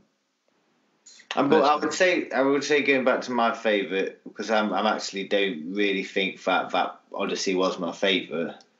It's probably the best game I've seen, but I'm just going to say Skyrim simply because 8 years later I'm still playing in it.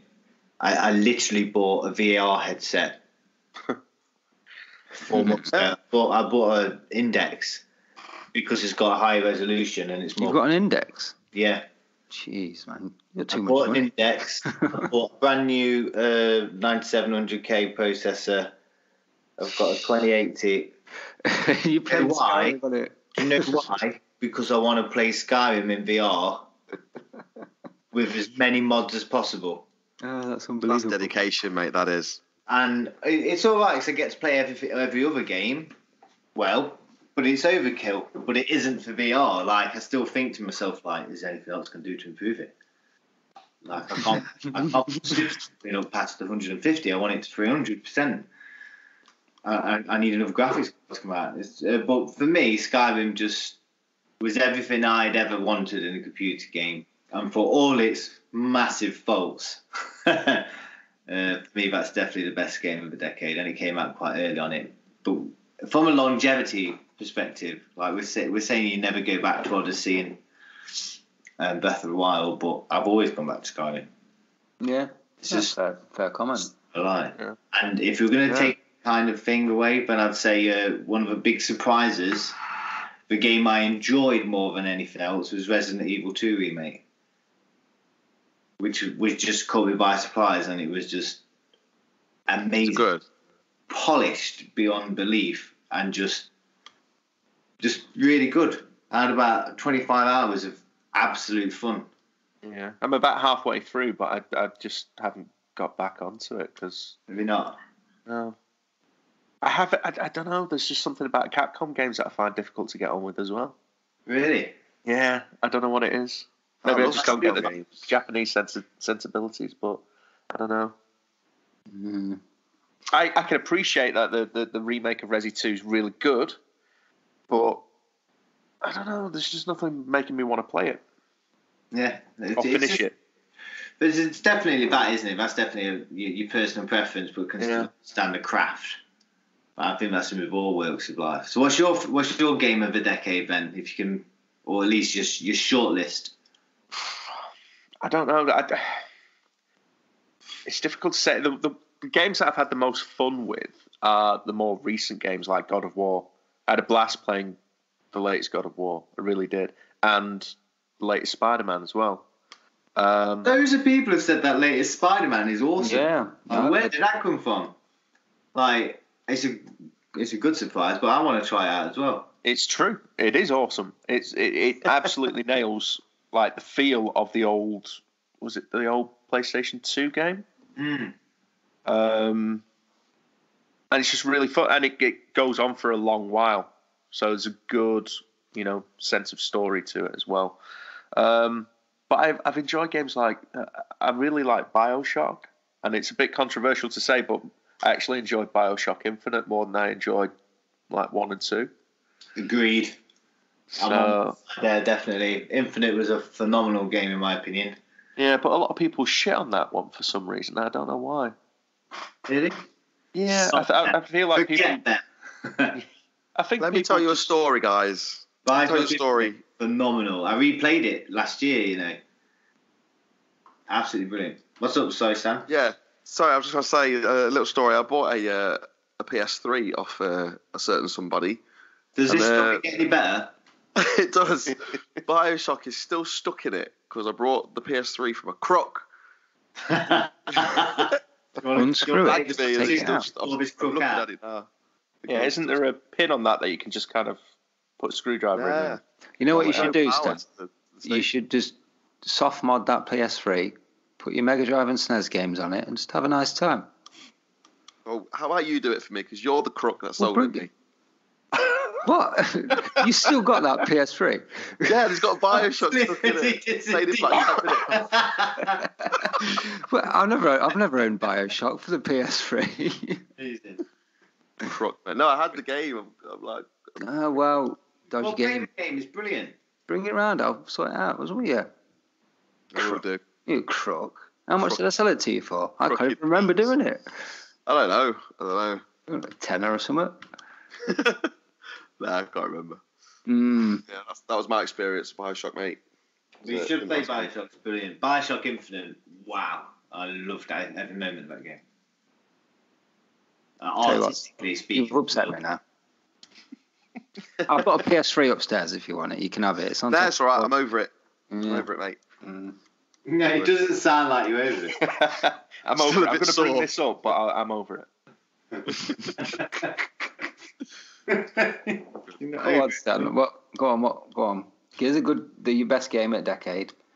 So, yeah, it's got to be Last of Us. Nikes, yeah. So, would you say BioShock or?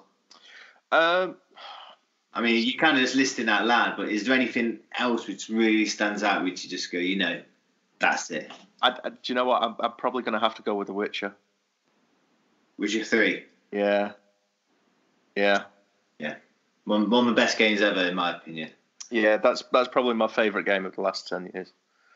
Because I keep going back to that, even though I can't fucking beat the guy at the end. But that's my fault. But I really like that. Like you got it. You gave it the chance because when it hooked you. I mean, I played The Witcher 2, so I kind of just wanted to see where else it was going. I mean, after the slow start, all of a sudden it was like all I want to do is just go back into this world. Oh, very good answer. Unlike Dean's, Celeste or something like that. Oh, come on, right. I got stuck in a fucking swamp in Witcher 3. Got lost. Some goblins were attacking me and shit, and I had to put oil on my sword to kill them or something like that crap. Fuck that shit. And then someone was talking to me. I weren't interested. I skipped the dialogue and didn't know where to go. That was it. That was my experience with Witcher 3.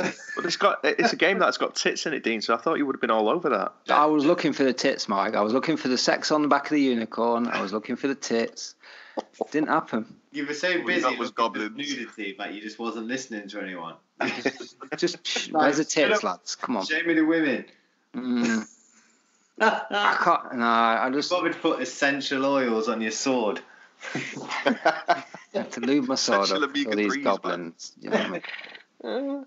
But no, I don't know. I just can't do dialogue in games. I don't know. At the minute, I ain't got the time to do dialogue.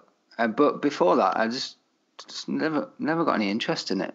Ironic, coming from a man who does podcasts. I know. I played the Outer Worlds, and I skipped every dialogue and killed every person. I enjoyed that, but Just imagine you playing RPGs, having absolutely no idea what's going on. That's and what just slaughtering everyone in sight. That's what Outer Worlds is. It's basically Fallout in space, and apparently it's a really good game, but they started complaining that they've not got power to the town or something like that. So I just went and killed the main guy of the town and just cracked on. Him up. Yeah, he was talking too much, so I thought I'll shoot him, and it actually let me do it. But yeah, no, I just can't get on with dialogue-driven games at all. I think I'm just far too into my crack on and get done. Yeah, you love them though, don't you? You love independent games and you're a retro gamer. Yeah. So Stan, what about you then? Come on. Sorry, yeah. For me, I think just you really want to tell us. Yeah, the best game for me, man, has got to be Last of Us. In terms of just all-round good game that you can go back to after 5 or 6 years or something. But in terms of a game you can always go back to, I think Batman for me, Arkham Knight, because there's just so much to do and you're just hammering it, and the percentage never seems to go up because it gives you the percentage of how much you've done. So yeah, Last of Us for me, and then longevity it's Batman Arkham Knight. Is that the Batmobile one? Yeah. Yeah, I really enjoyed it apart from those Batmobile things, but I kind of just got through them until. But everything else about it I loved. The graphics are great as well, and the story is good. Yeah, it's good, man. And for saying it's like a title that was released with the actual console, I mean, normally they're they're good for a time being, but that's kind of stood its ground, man. The price stood its ground as well for a long time. Mm.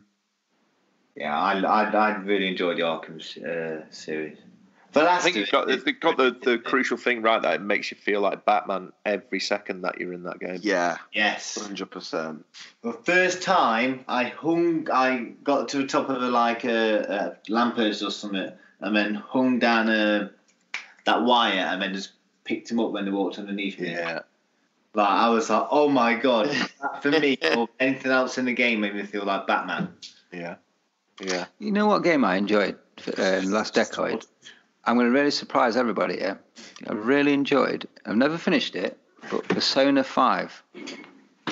I really got into that. I've just said I've never really got into dialogue-driven games, but Persona 5 is an RPG, which is probably 90% cutscenes.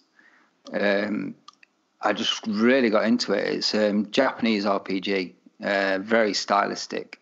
And it's about a kid who starts a new school, and I can't remember what happens to him, but he starts going to this imaginary world where this paedophile teacher is like a king, and he has to go and kill him. I wasn't expecting that. It's a bit crazy, but yeah, I really enjoyed that. It just hooked me in. I played like about 20 hours of it and then just gave it up. But yeah, really enjoyed that game. I should go back and finish it. You go back to that then? Yeah, I'll go back to that one day when I've got more free time. Obviously, having a young daughter now, I can't really spend hours reading text and stuff because she's literally crawling around everywhere at the minute. But yeah, I definitely. Sound of it, mate. That's not a game that you want to be playing with her. It's a good lesson in life, mate, to be honest. Your PE teacher will probably try and take you back to his imaginary kingdom and fuck you. So kill any pedos that you come across. Just make her really paranoid about all adults. That's my ultimate aim. But yeah, and definitely check that out if you can get hold of it cheap. I think it's only PlayStation though, so. Yeah, I think I had that. I sold a bunch of games, like 116 games I think I sold, and there was definitely a Persona in there. I don't know which one it was. They're quite PlayStation popular 3 RPGs. and PlayStation 4. So there you go. It's the graphics are pretty nice. It's really stylistic. I think it had an audio disc with it as well. It was like, is the music like a big thing in there? Yeah, as well? probably. It's one of them. I think it did. Like a arty kind of thing. But yeah, it's very nerdy, but very weird. Really weird. Oh, an honourable mention, actually, going back just to a game that we may or may not have played. Does anyone play Sleeping Dogs? Yes. I was playing that not yesterday, the day before. I actually finished that. Japanese. It's Yeah. kind of Chinese. like it's kind of like Yakuza. I always thought Shenmue GTA kind of game. Yeah. I really I've got love that on my Steam. Have you? You should play it. so, Stan. yeah. It's a good game. I actually brilliant, finished Sam. that. You'd love it. I If do you've got believe that the Steam- definitive edition's in Game Pass as well. So I'm looking at it now, like I just scrolled through my Steam library to see if there's anything I missed, and then it just popped up with Sleeping Dogs and Sleeping Dogs Definitive Edition. I was like, blimey. I had a very good time playing that game, and it just came out of nowhere. Seemingly. Yeah, I remember you advised it to me, Hilly. I think it was when I first got my PC, my gaming PC. So I downloaded it. I played it to the end. Yeah, it was a really good game, that was. Yeah. Great story, good fighting mechanics, and then you've got the open world GTA stuff to just mess around with and let off steam. Loved it. Yeah, other than that, I can't think of anything else. Except for Call of Duty Blackout, the Fortnite style Blackout, that was good. PUBG, that was good. We played a lot of that. Yeah, that was good. It's been a pretty good decade, actually, for gaming. Yeah. I think it's had a lot of games of which I've played and I've definitely said afterwards, yeah, that was well worth it. And that is definitely up there with some of my favourite experiences, like The Last of Us. I mean, I did actually forget about Bioshock Infinite, but I genuinely loved that. And I remember playing it thinking Bioshock 1 was a really great game and stuff, but something about Infinite and the art style, I think it's one of the most well-made games I've played in a long time. I think it was just like the way that the game actually forced you to bond with your companion in that game. Yeah, definitely. You actually, playing the game, you would like the role of protector, and you would at times you were genuinely kind of like tense or concerned about something happening to her. Yeah, and she was an amazing character anyway. You wanted to look for her. You wanted to look out for her. Yeah. They wrote it very well. And then the ending was just kind of like, I think that's got something that's got in common with The Last of Us as well, because the ending is kind of, you get out of the ending what you put into it. Yeah, definitely. And the ending, I suppose the ending in Last of Us is a little bit more ambiguous. It's kind of like, is Joel the bad guy? Did he?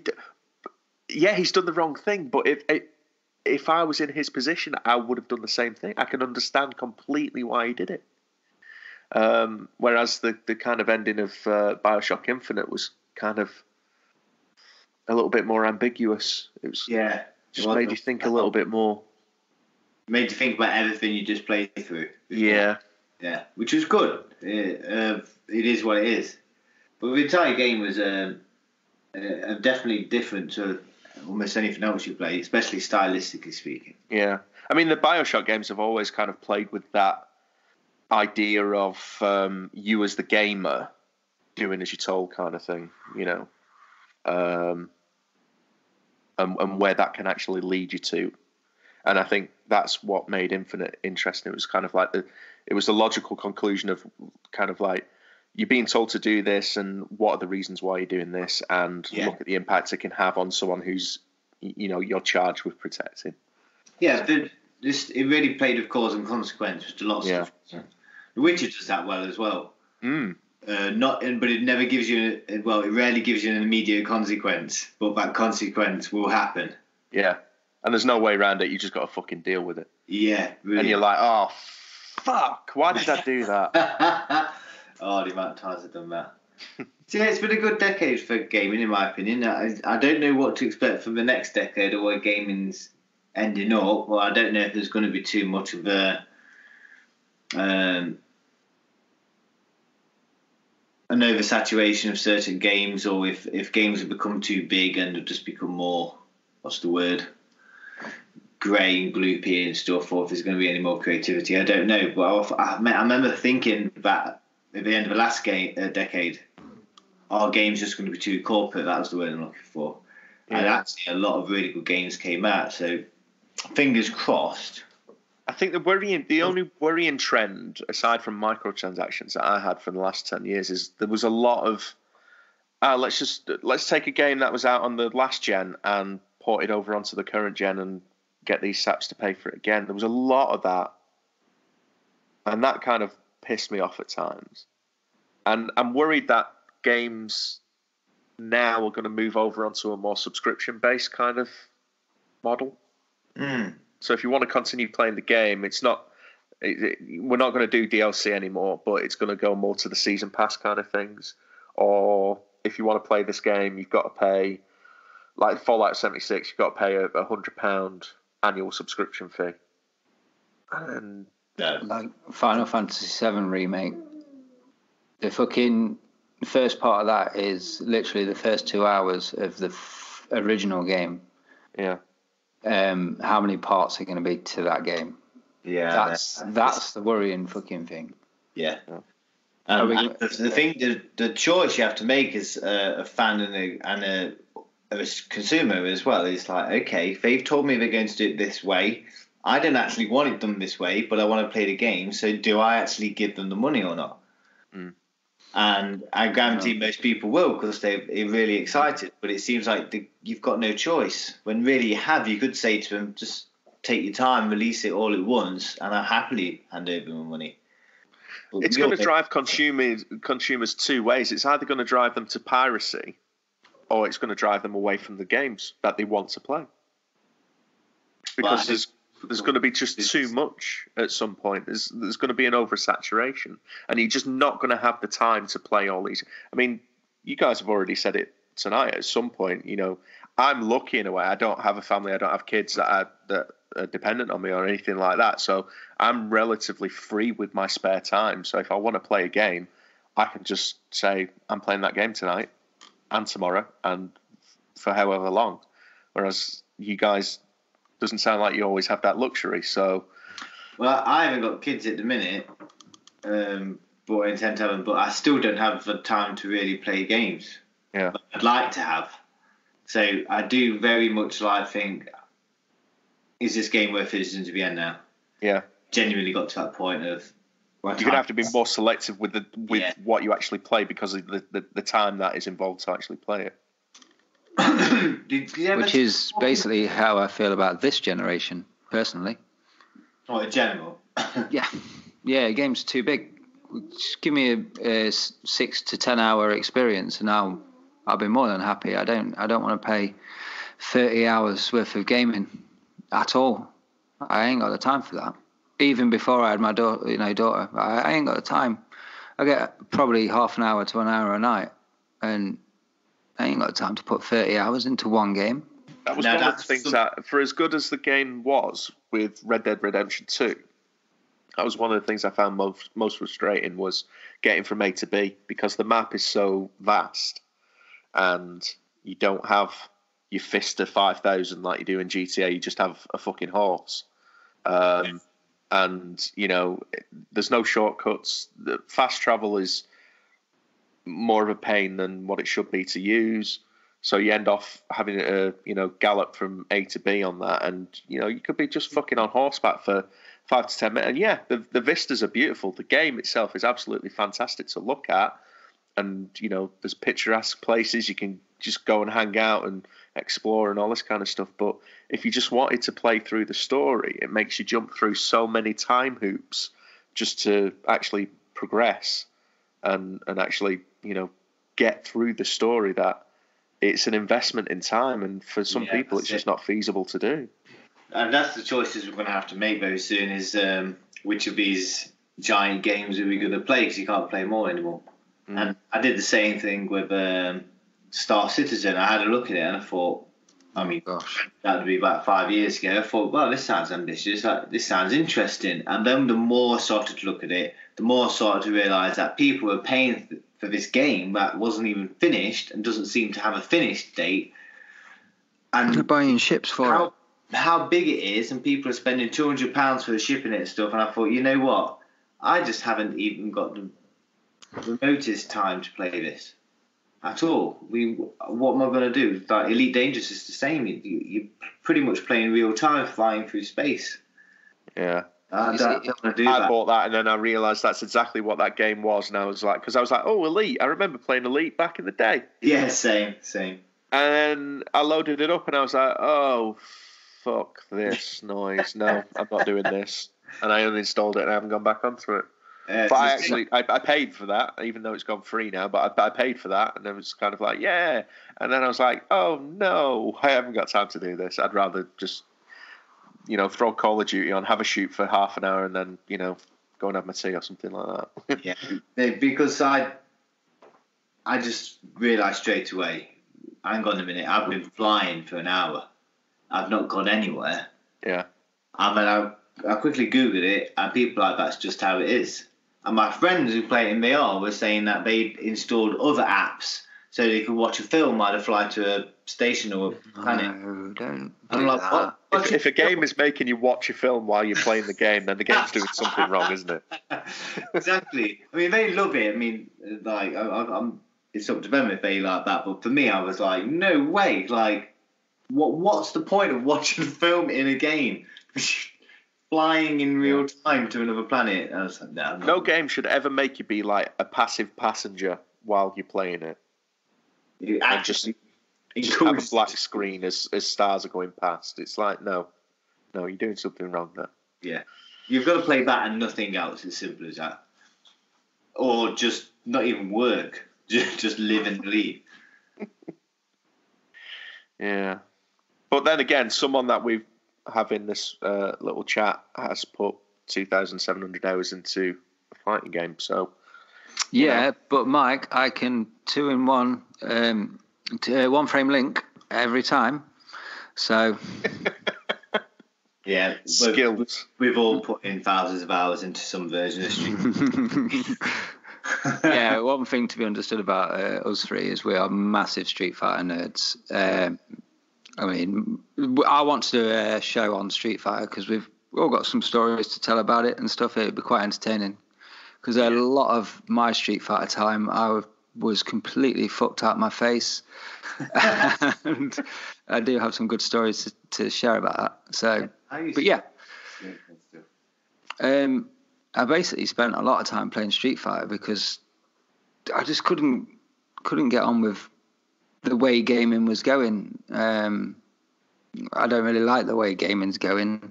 At that time, it was more about the Wii and stuff like that, which really put my back up. Very disappointed that one. But yeah, the big epics and stuff like that is just not for me. I understand why people like them, but that's not gaming for me. Gaming is pick it up, play it, put it down again. But it's become more about experiences now, isn't it? Which, yeah. I mean, as you know, Mike, I'm not the biggest film guy, and that's for the same reason. I don't know if I've got like an attention. Yeah, which I would have appreciated you telling me before I invited you onto my film podcast. Yeah, well, That's amazing. But I don't know if I have an attention span problem or something, but I just can't sit there for hours and listen to someone else's experience. I'm just self-centered in that way. See, I went the other way. Are you like a book reader or? I read comics. Right. But no, I'm dyslexic, so I don't read books or anything. Sure. I like TV. I watch a bit of TV, but no, I kind of have to be doing something all the time, which is why I draw a lot, because when the TV's on, I'll draw to keep my brain awake, basically. Immediacy, don't you? Yes, yeah, I want stuff like now. Yeah. If it doesn't happen now, I'm not interested, and that is the same for pretty much every aspect of my life. I don't like waiting. I understand that the payoff of waiting for stuff is good, but no, just give it me now. I'd rather, give me the heroin rather than the weed, basically. That's why I'm very selective of what I play now as well. And I pretty much already have a feeling for what I want to play. I knew that I wanted to play Resident Evil 7 and Resident Evil Remake, so I set time ahead to play them, and I knew they weren't going to be particularly long. I've picked my very specific open world games like The Witcher 3 and Skyrim and Kingdom Come, and then I'll just split it for other games like, I don't know, maybe Tomb Raider or The Last of Us or something. but I don't get time to experiment, mainly because the rest of my time at the minute is pretty much spent reading and trying to juggle reading, gaming, and all the other stuff. You really do have to start managing your time, which obviously you didn't have to when you was a teenager or unemployed. But I've got so many books to read that I've actively started doing it in the last 5 years. So I've been reading about 40 books a year. And that's a lot to do in juggling with gaming. And it's like, well, I can't do just one because I want to do both. So you just have to sacrifice certain things. Because there's loads of games I'd love to actually play. Like, do you know the Walking Dead point and click games? Did anyone ever the Telltale games? Yeah, I got bored of them because it was just like the fucking TV show. I was like, oh my god, here we go again. Did you try Life is Strange? No, but that's because it's. I played the first part of the first episode. Because apparently that's apparently really good. But the again, well, to be fair, the first episode is supposed to be pretty shit, but it gets better from there on. So I've played the first episode, and it seemed a bit cheesy and a bit crappy, but apparently it gets really good. Yeah. So. Well, the second season's just gone on there as well, hasn't it? So. Well, yeah. Might be worth looking at. But no, I admire that you read Hilly and that. I'd love to be able to do it, but I just can't sit there and do it. And also, like, when it comes to reading and playing games, I can't take two stories in at once.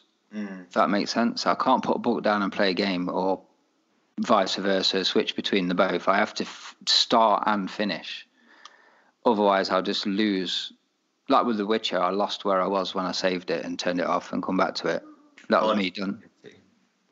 And then someone said you need to go and fetch some weed and bring it back or something like that. And I was just like, no, mate, I'm not doing that. I don't know. I don't know. I'm not liking the way that gaming's going personally, but I can see why it's going that way.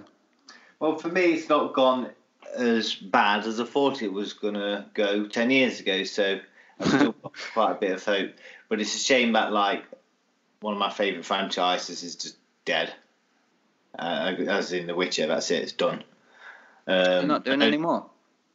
Well, no. The CD Projekt Red don't want to. They're moving on to other games. But fair enough. You know what?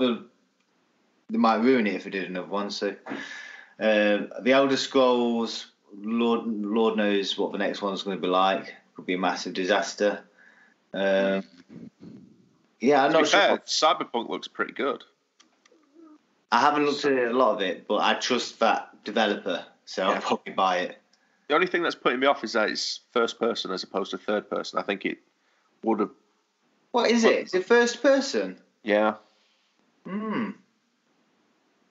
So that's kind of putting me off a little bit, but that's just because of how right they got it with The Witcher in third person. Oh, right. I've suddenly the game looks different to me. No, just tell me about one little thing. Yeah, well, I mean, obviously VR side of things, it might obviously be. I wonder if that's why they've done it. Probably.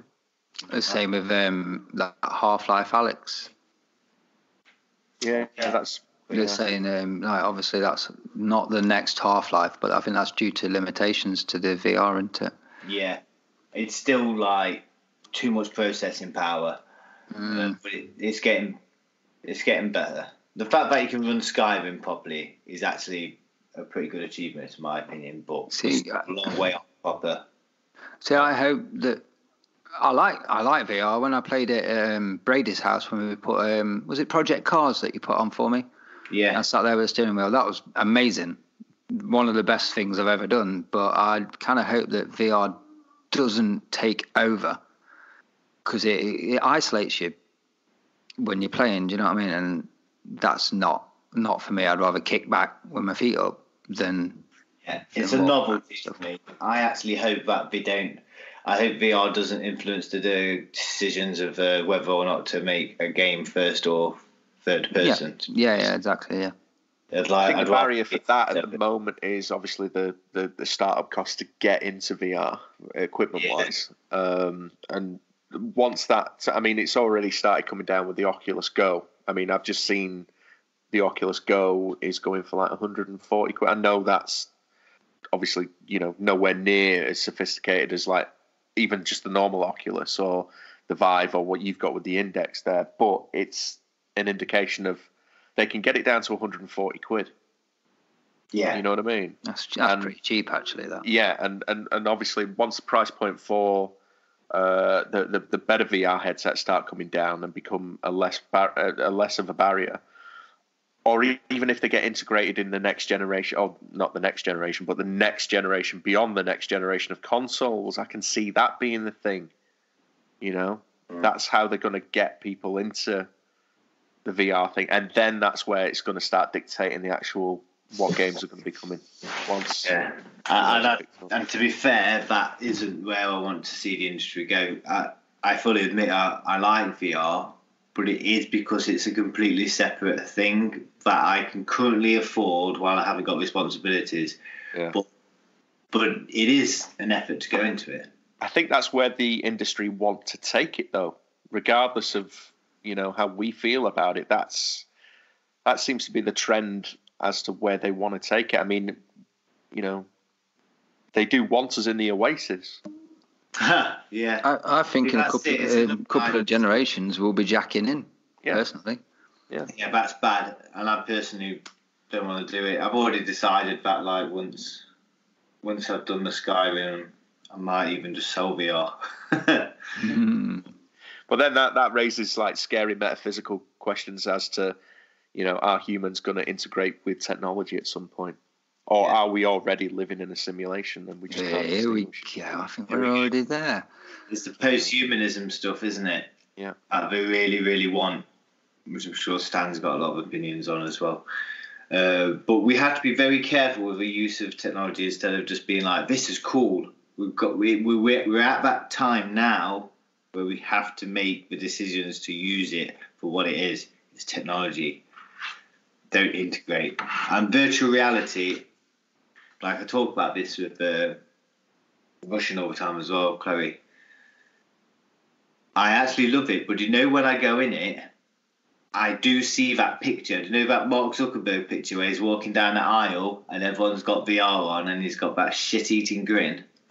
You seen it? Yeah. And it's like, haha, you dumb bastards. Yeah. I do kind of feel like I'm that guy. I'm that dumb guy who's just completely shutting himself off from the rest of the world while I go into VR. So there's almost a sense of guilt when I go in. I quickly forget it because of the great graphics. But yeah, I'm definitely aware that VR is a step forward in a very particular direction, but I don't really know humanity should go or not. And I think that is a perfect transition into our next episode. Are we just living a simulation for an experiment of climate change? Are we change experimentation? Is that what you're saying? Yeah. Are we all just dots on a map and someone's watching us thinking, well, we fucked this one up, so let's start again. Let's try another one. Yeah. Reset. Get rid of them. And with that, you've been listening to Question the Script. Yeah. Enjoy your simulated life, you sad, pathetic dot on a map. Wow, this started off quite bleak and now it's ended. Maybe it's time someone press a reset button.